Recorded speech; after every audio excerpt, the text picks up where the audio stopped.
আপোনালোক সকলোকে স্বাগতম জনাই আজি ভিডিঅ'টো আৰম্ভ কৰিছোঁ।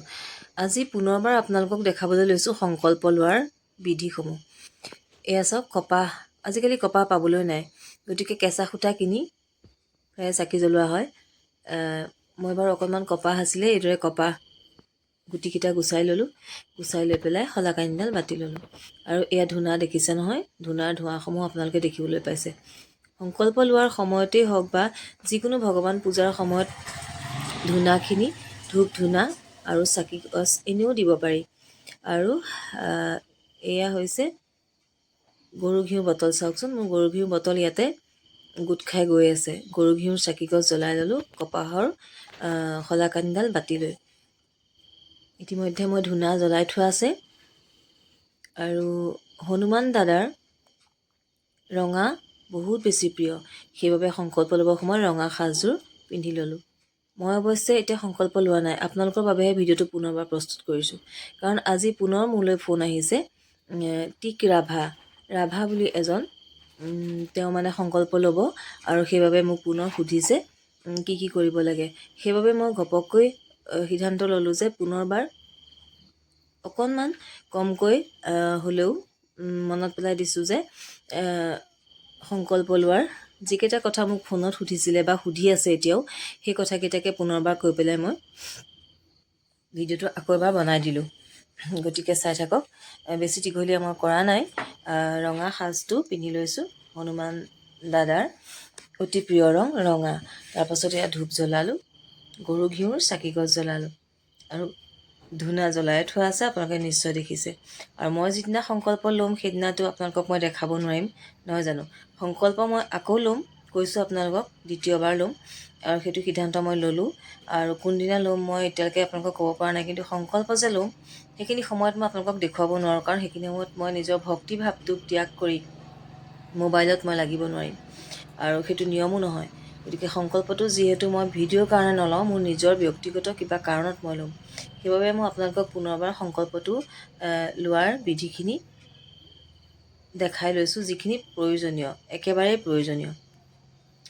আৰু মই কৈছোঁৱেই যে হনুমান দাদাৰ ৰঙা ৰং প্ৰিয়। এয়া ৰঙা ফুল চাওকচোন, তেওঁৰ ওচৰত ৰঙা ফুল এইদৰে অৰ্পণ কৰিব। এইটো পিছে মই আপোনালোকক দেখাবৰ কাৰণেহে দিছোঁ, কিন্তু যিটো মেলা জবা ফুল, মেলি পেলাই যে বহল হৈ যায় ডাঙৰ জবা ফুলপাহ, সেই পাহেই মই যোৱাবাৰ দিছিলোঁ, সেয়া আপোনালোকক দেখাইছিলোঁ। আজি মই নাপালোঁ, সেইবাবে মই আপোনালোকক এই সৰু জবাটোকে, এইটো জবা ফুলেই এটা প্ৰজাতি। তাৰপাছতে এয়া ঘটত এঘট পানী মই কৈছিলোঁৱেই, আৰু সেইখন ঢাকোন চাওকচোন। সেয়া সংকল্প লোৱাৰ আগমুহূৰ্তত চাকি গছ জ্বলাই ফুল দিলোঁ আৰু ধূপ ধূনা দেখিছেই। তাৰপাছতে সেই ঘৰত পানী দিলোঁ তামৰ এটা পাত্ৰত, আৰু এইগিলাচ নতুন গিলাচ এটাত, গিলাচটো নতুন হ'লে ভাল হয়। এয়া কাষত মই সোঁ হাতলৈ থৈ লৈছোঁ, কাৰণ মোৰ থাপনাখনত জেগা কম, মই আগতেও কৈছোঁ।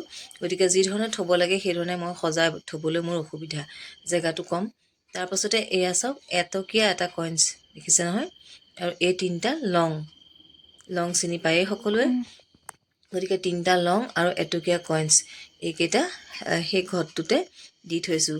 যিমান কেইদিনৰ কাৰণে সংকল্প লোৱা হ'ব সিমান কেইদিন সেই লং কেইটা আৰু পইচা কইনছটো তাতে থাকিব।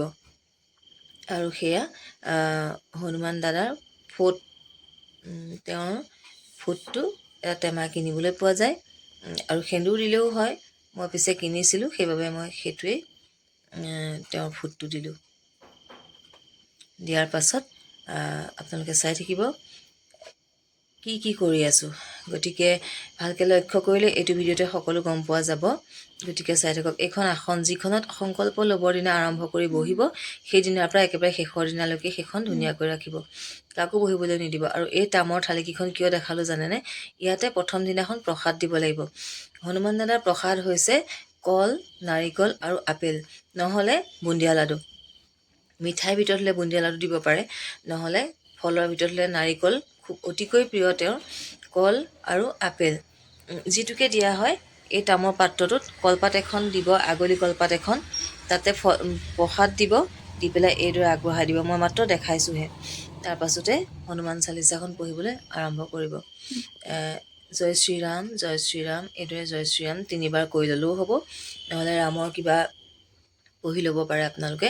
তাৰপাছতে জয় শ্ৰীৰাম কৈ পেলাই হনুমান চালিচাখন এইদৰে আৰম্ভ কৰিব। এই যে আৰম্ভ কৰিব, তাৰ পাছতে কেইবাৰ আপোনালোকে গাম বুলি ভাবিছে, 7 বাৰ 11 বাৰ আপোনালোকে এইদৰে গাই পেলাই হনুমান চালিচাখন সামৰিব। সামৰি থোৱাৰ পাছত এয়া মই আপোনালোকক দেখাইছোঁ, চাওক ৰঙা ফুল, এয়া ঘটত পানী ঢাকি থৈছোঁ আৰু সংকল্প লৈ গাই থকাৰ সময়ত, চালিচা পঢ়ি থকাৰ সময়ত ঢাকোনখন উদঙাই দিব ঘটটোৰ, তাৰপাছত পুনৰ ঢাকি থ'ব। আৰু একেবাৰে শেষৰ দিনা যেতিয়া সংকল্প শেষ হ'ব, তাৰ পিছদিনা ৰাতিপুৱা সেই ঘটৰ পানীখিনি কিবা এটাত ভৰাই থ'ব আৰু ঘৰখনত ছটিয়াই দিব পাৰিব। আৰু ক'ৰবাত গ'লে অকণমান খাব পাৰিব। গিলাচত যিখিনি পানী আছিলে সেই পানীখিনি যাৰ হৈ উদ্দেশ্য কৰি সংকল্পটো লোৱা হয় তেওঁক খুৱাই দিব, নিজৰ কাৰণে হ'লেও নিজে খাই দিব। আৰু সেইটোৱে হৈছে সংকল্পৰ একেবাৰে প্ৰয়োজনীয় নিয়ম। আৰু প্ৰসাদ সংকল্প আৰম্ভণিৰ দিনাখন দিব আৰু একেবাৰে শেষৰ দিনাখন দিব, মাজৰ কেইদিনা নিদিলেও হয়। গতিকে আপোনালোকে নিশ্চয় বুজি পাইছে। আজিলৈ আহোঁ পুনৰ এটা নতুন ভিডিঅ'ৰ সৈতে আপোনালোকৰ মাজলৈ অতি